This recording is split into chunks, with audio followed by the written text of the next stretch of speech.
Welcome to Financial Investing Radio, where you'll learn the secrets for consistent, high-probability returns in the financial markets for additional income to change your life. Grant creates consistent, high-probability trading systems for the financial markets and has applied them over the past 5 years. He's only recently started sharing these tried and true market secrets. As a gift to listeners, Grant is offering his high-probability indicators for free. Go to financialinvestingradio.com and download yours today. Now, here's your host and trading veteran, Grant Larson.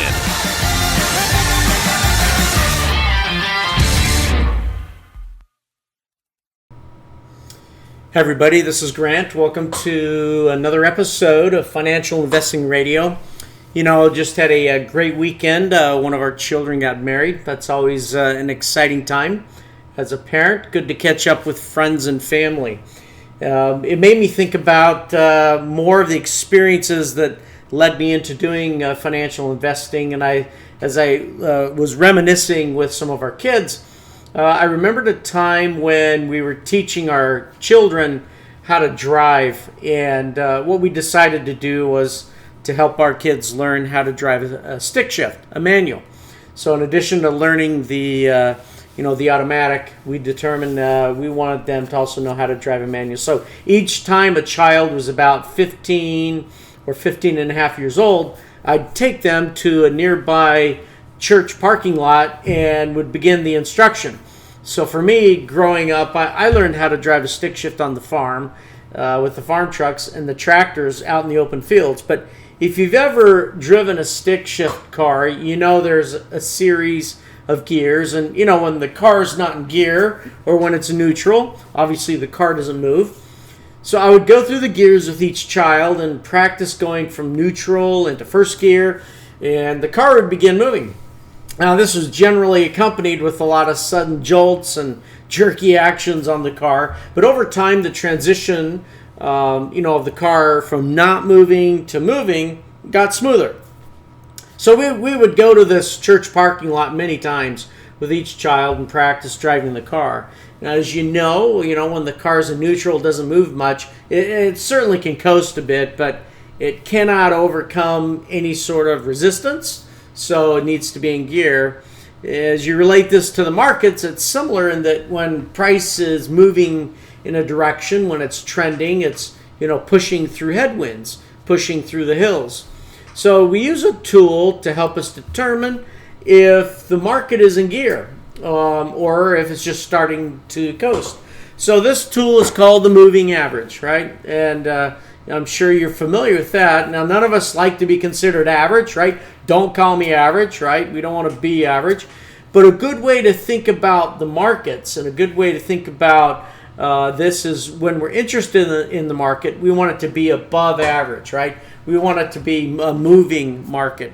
And so as we consider when the market's in neutral, it's not significantly rising above or in some cases below the average or the moving average. So it's not just that the market is above or below the average that's interesting. It's more interesting when we look at the gap between the current market price and the moving average. So as the gap between those grows, we can see the market's in gear. All right, and of course we want to align with that direction.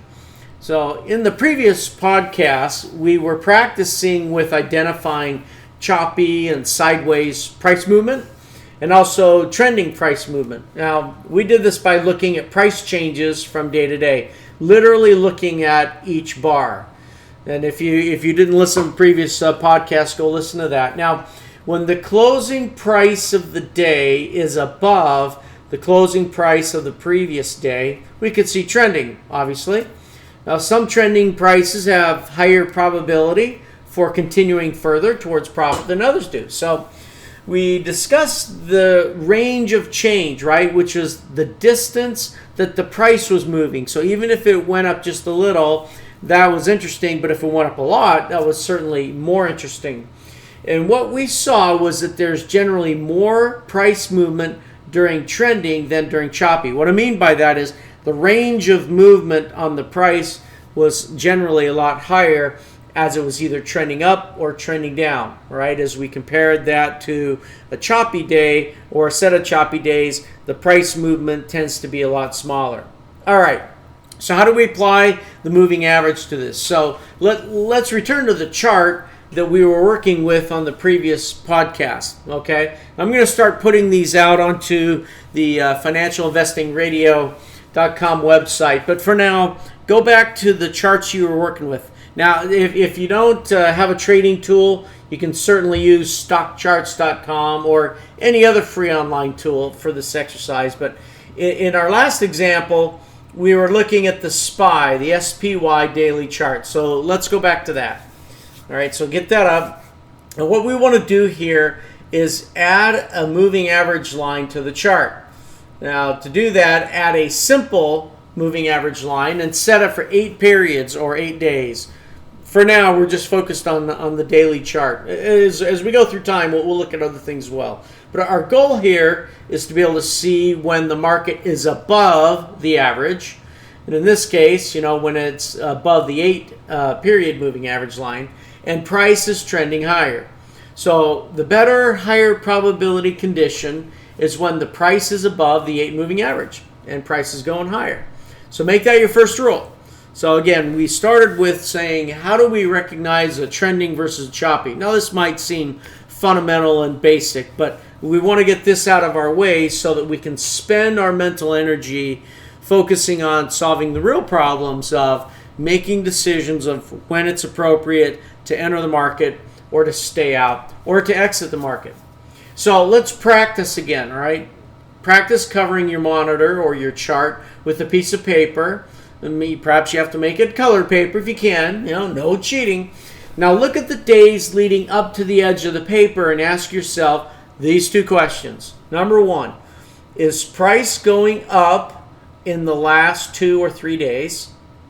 And question number 2, if so, is price moving above or is it above the moving average line, the 8 moving average line? Okay, so is it going up the last 2 or 3 days? So is it trending? And is it above the moving average line? All right. If the answer to both of those questions is yes, you've identified a candidate for a higher probability opportunity. All right. Now, we have to practice this a lot. And we also have to agree that we still don't have all the tools before we would ever execute a trade or enter position. But, we move ahead step by step. And for now, it's about getting our eyes and our mind trained to recognize just this simple thing right here, all right, without overcomplicating it. The daily chart on the SPY, an 8 moving average, and ask ourselves, is the price going up in the last 2 or 3 days? And if so, is it above the moving average line? And what you do is you slide the chart to the right day by day, as you slide whatever's covering it over day by day, and you find that situation. All right, do paper trading. Say, all right, let me enter. It's been up a couple days. It's above the moving average.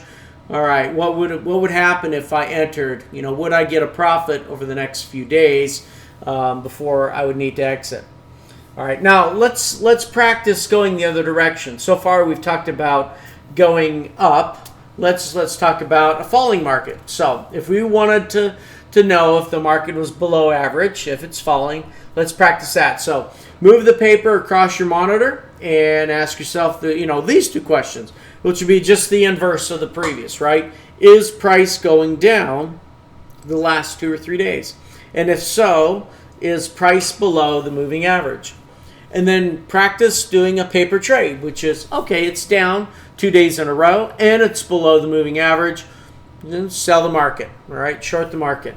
And tell me if you get a couple days of profit out of that, all right? We're not about greed. We're about high probability. So if that's the case, if you found those 2, then you found a higher probability opportunity. All right. Now, I'm sure you'll notice that, in many cases, price movements downward tend to cover more distance in fewer periods than upward price movements. That's no surprise, right? Now, practice trading using the moving average where price is relative to it and keep it super simple, all right? And practice when the price is moved above the upward sloping 8 moving average, the car's in gear, go with it. Or when prices move below the downward sloping 8 moving average, the car is in gear, go with that. So in one case, go along with it, another case, go short with it. Now what's important here is take notes of your virtual wins and losses. We need some other tools to increase our probabilities. But just doing this exercise alone will significantly reduce your losses. Now, we need to reduce the losses further, and we're going to discuss that more in upcoming podcasts. Now, as I practiced in the car with my kids, helping them to learn driving a stick shift, not only was it critical to get the car moving slowly and to shift into higher gears, but it was also critical to safely bring the car to a stop at the end of the parking lot. So the techniques we've been practicing on applying to markets when they're moving are also those same techniques that apply to it slowing down. So what does that mean?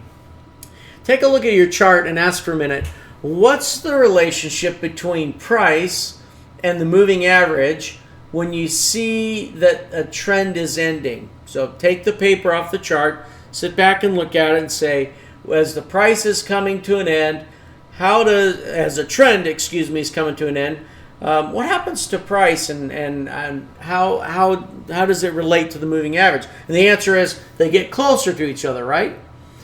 What other observations do you see? All right, write those down. What other observations? It doesn't, first of all, we can assert that as the distance between price and the moving average grows, as it pulls away, the market is shifting into a higher gear in a certain direction, right? And as the distance between them decreases, meaning as they get closer, the market is shifting into a lower gear and is going slower. Now, that doesn't mean that that's the end of the trend, but we take note and make appropriate changes, and we'll talk about those in the future. What are those changes? All right. Now, as I practice with my kids, teaching them to drive the stick shift, it became evident that we shouldn't have any siblings in the car with you, all right? Made that mistake a couple times. So, in short, pick the right trading partners to join you, right? And, to get in the car with you. So in an upcoming podcast, I will be interviewing some professional traders and also some brand new traders. And they're going to share their experiences on discovering the secrets to high probability trading and investing in the markets. And so keep practicing. Until next time, keep practicing identifying these trendy and choppy situations with the 8-period moving average. Hey, thanks for joining. My name's Grant Larson. I look forward to catching you on the next podcast. Thank you for joining Grant on Financial Investing Radio. Remember to subscribe and leave feedback. Don't forget to download your free high probability indicators before your next trade. Visit financialinvestingradio.com now.